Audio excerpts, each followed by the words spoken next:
What's up, guys? Hugs, not drugs. So as you guys know, most of my stories are from back in the day when I was still using. None of my stories are within the last few years. So we're going to do something a little bit different today. And I'm going to speak on a story that happened, I don't remember the exact year, I think it was 2020. My plan was to, even when I was in prison, my plan was to get out of prison, work crappy jobs, save up money, start a business, and that's always been my plan, and that's actually what I did. And so this was, I had just gotten a car. This was 2020. I had just gotten my 2004 Mercedes convertible, and I loved it. It was so nice driving a Mercedes. Like, even though it was old, it was a convertible. It was fast. I loved it. It actually never gave me any problems. I think I had to replace a headlight one time, but nothing. The engine was really strong. But speed check reported ahead on I-5 South.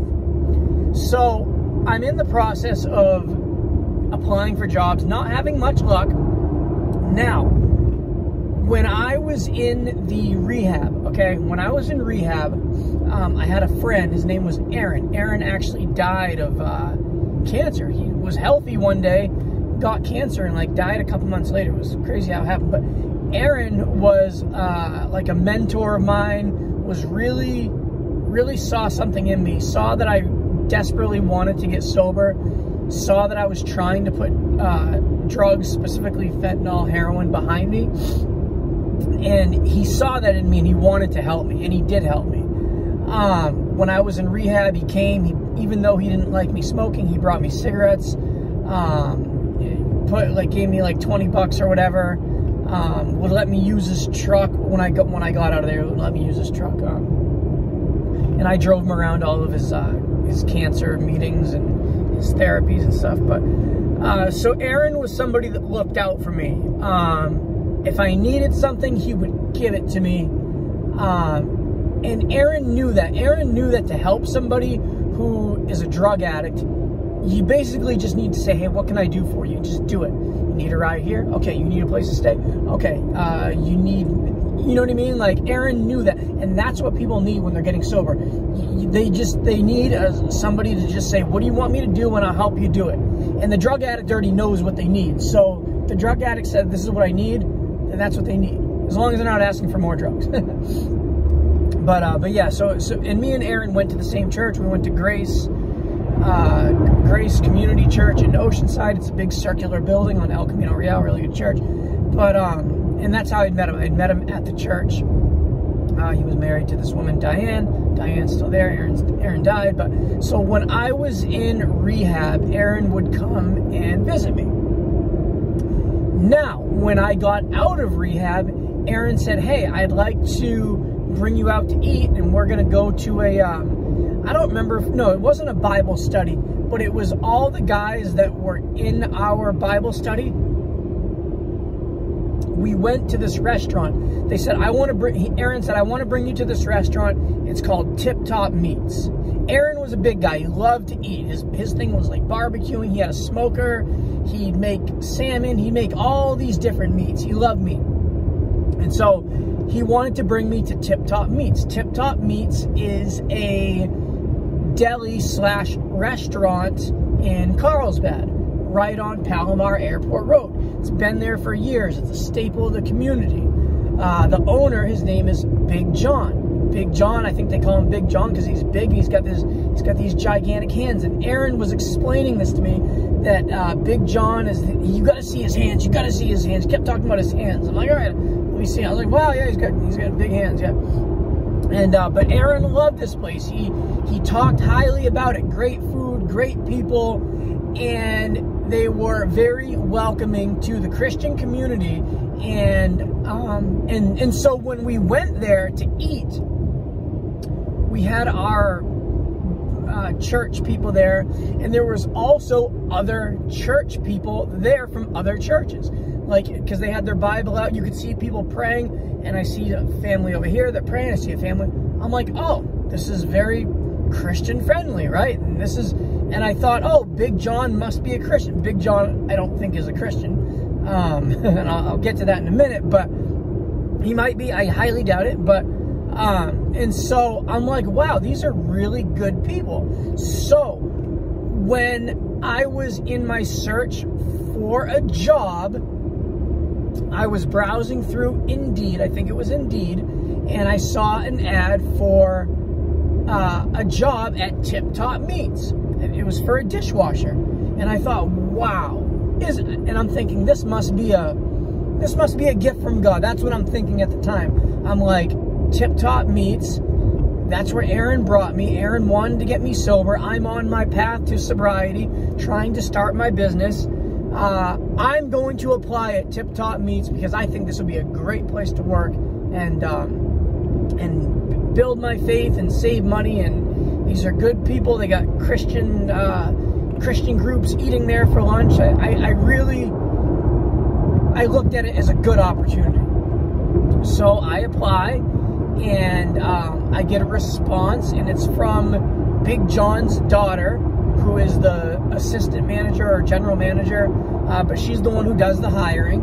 I don't remember her name. She was in her 40s, early 50s, got curly hair, looks like she works out, probably about 5'5", 5'7". She came off as very, I wouldn't say nice. She didn't come off as nice. She came off as like very strong, very stern, but also, you better do what John says. Okay, here are the rules, but watch out for John, watch out for my dad. You know, and like made it seem like John was like this like mafioso figure who like she ran things, but John really ran things, which is actually the way things were in there. John really ran things. And so we go through the hiring process, and I get hired. I'm so excited. I'm living at the homeless shelter at this time in Carlsbad, La Posada. Very extravagant homeless shelter. One of the best things that ever happened to me during my sobriety. I'll make another video about that. Such a great. It wasn't even like a homeless shelter. This was more like a homeless mansion. Okay, the place was great. And so I'm excited. I'm gonna work there, and I have it in my mind. I'm going to be the hardest worker. I'm gonna work so hard. Whatever they ask me to do, I'm gonna do it. They want me to work overtime, I'm going to do it. They want me to be there at 10, I'm gonna be there at 9:45. They want me to stay late, I'm gonna do it. You know, like that was my mindset. Like I was ready to put my heart and soul into Tip Top Meats. Not for Tip Top Meats, but I said I'm going to honor God by working my butt off at Tip Top Meats to show God that I used to be a thief and I used to be a bad worker. Now I'm going to be a good worker. And that was my plan. And I did do that. And I'm going to tell you guys about it. So, I start working, and before I start working, she's going through the orientation process. And in the orientation process, past your uniform and what you can and can't do, and your 15-minute breaks, and your clock in, where the clock in thing's at, is about employee meals. Now, I have worked in restaurants my whole life. When I was a kid, that's my first job was at a restaurant. I was a busboy at DeMillo's floating restaurant in Portland, Maine. And so restaurants, I'm very, very familiar with restaurants. I'm good at restaurants. I'm very, very comfortable in a restaurant. So, she says about the employee meals, she says, look, she says, you cannot eat any food for free. If you're caught eating food for free, you will be fired, and it is a no-go. We do not put up with that, and she's stressing this point. Like, I've worked at other places, and they're like, yeah, you know, just, you get 50% here, or you get an employee meal, and that's it. But when she's going over this, she's really emphasizing you cannot eat for free. I do believe I got 50%. I did, yeah, I got 50%. And she said, this is what she said. She says, you cannot eat for free. She says, but if you're hungry and you don't have any money or something like that, she says, you can ask my dad, you can ask Big John for something to eat. And if he's in a good mood, and if he feels like giving it to you, he will give it to you. She says, but you got to ask. You can't just take it. I said, okay. Now, guys, I do not want to eat for free. Like, this is my first day. Like, I'm not trying to break any rules. So I start washing dishes, and this place, it was all Mexican workers in there. I was like the only person that spoke English. There were a couple guys that spoke broken English, but for the most part, it was all Spanish, which is fine. I'm cool. It's always been like that. And so I'm washing dishes, and this place has a very eerie feeling. Like I don't know if they slaughter the animals there, but there's like meat hanging on hooks, and there's blood everywhere from the meats and stuff. But the place has a real dark energy. It feels, what's the word I'm looking for? Something in there just doesn't feel right, okay? Something's not right in there. It just feels very uncomfortable on like a spiritual level, okay? Like maybe there was like animal sacrifices or something. I don't know. But it feels weird in there. So I'm working and I feel this weirdness, but I'm just like, okay, you know, I'm gonna do my job, and I'm washing dishes. I'm going fast, like I'm going as fast as I can. I'm like, you know, I've washed it. I'm familiar with a dish pen. I know how to wash dishes. So I'm washing dishes, you know, and the other guys working there, they're like, man, you're doing a good job. Hey, good job, man. And they see how hard I'm working, and they're saying, hey, are you hungry? What do you want? And they're asking me what I want. And I'm thinking, I'm like, are they asking me what I want to give me free food, or are they asking me what I want so they can make it for me and then I'll pay for it? And I don't know what they're saying. And then one of the guy comes up to me, he says, hey, and I go around the corner and I see like the Mexican guys are like taking bites of hamburgers and then they're hiding it and stuff. And so I see, okay, these guys they're stealing food, right? Which is normal. It's just the way restaurants are. Like, if they say you can't eat for free, everybody just hides it. And so everybody in there, when they're hungry, they're taking food and they're just eating it around the corner.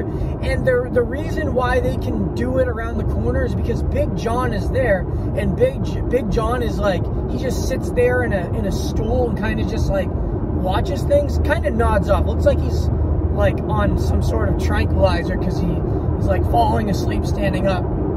But he just stays back there and kind of just falls asleep standing up. But the reason why the people can eat and him not know is because he's like falling asleep, you know, like the guy doesn't really know what's going on. Even though they say he knows what's going on, he doesn't really know what's going on because everybody's eating for free. And so I see this and I'm like, okay, everybody's eating for free, but I'm like, I don't want to. I look at it as stealing. I'm like, I don't want to steal. And they keep asking me, hey, are you hungry yet? Because they see how hard I'm working. Look, he's burning all these calories. He must be hungry. So they ask me, they keep asking me if I'm hungry. And so I'm just like, okay. The woman told me if I asked John, because I didn't have any money. The woman told me if I asked John, then I could maybe get some food, right, for free. In other restaurants that I've worked at, it's been like that. You ask the owner, hey, can I check reported ahead on I-5 South. Yeah, I would ask Dan DeMillo, hey Dan, are there any steaks? Can I have a steak? He'd be like, oh, let me see what I got. Hey, we got a ribeye. You want a ribeye? Okay, sure. You know, Dan, can I have a steak? Oh, we don't need steaks, but you want some chicken fingers? Okay, sure. You know, and that's the way it was. In about 10 miles, take exit 54A onto CA 76 East. So, and so I was familiar and comfortable with asking the owner for free food. I've done it so many times. So I'm hungry. I'm really getting hungry. Plus I'm seeing all this great food. They really do got good meat over it. And I go up to John and say, hey, John, excuse me. He says, hey, how can I help you? I said, hey, it's almost my lunch break. I said, I'm really hungry. I said, I was wondering, I said, can I get a steak? Now, when I asked him for a steak, my thinking was, I'll ask for a steak. He probably won't give me a steak, but maybe he'll give me a hamburger or some french fries. That's what I was thinking. And so I say, hey, John, can I have a steak? And he completely flips out on me. He says, what? He comes out of his nod, like when he's sleeping, he comes out of, he's like, what? He says, why should I give you something for free? He says, do I get things for free? He says, am I getting stuff for free? He says, why should I give you something for free if I'm not getting anything for free? And I'm like, oh, I said, well, I was just wondering. And he starts laughing, and he calls all the kitchen staff. He says, everybody, come here. Everybody, come here. And like, they all look up to this guy like he's, like he's the king. So like every kitchen worker like comes over, and it's just me and John and everybody in there. And he says, can you believe that this, and he's pointing at me, he's like, can you believe this guy right here, he asked me for a free steak? Why should I give him a steak? He says, guys, he says, everybody here in the kitchen, he says, everybody gets a free meal today except for this guy. And I'm just like, is this really going on right now? Is this really happening? I was in awe. I could not believe this is my first day, and the owner has just flipped out on me, and the employees are trying to get me to get free food, and here I am trying to be honest and go and ask if I can have some food, and then he gives everybody free food who's already stealing from him, but the person who doesn't want to steal from him is putting him on blast. I could not believe it. So, guys, it really hit my heart.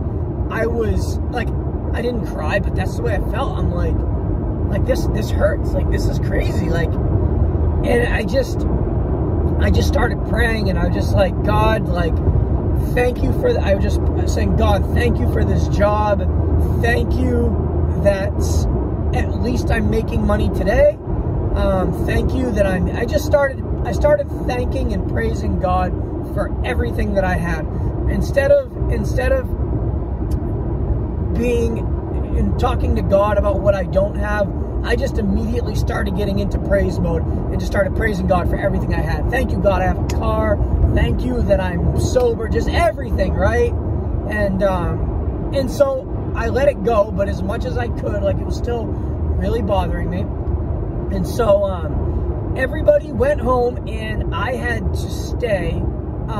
I had to close. Like, I had to clean everything, and then I had to be the last person there. And I thought, okay, I'm the new guy, like, this is what you got to do to prove yourself. That's what I'm thinking.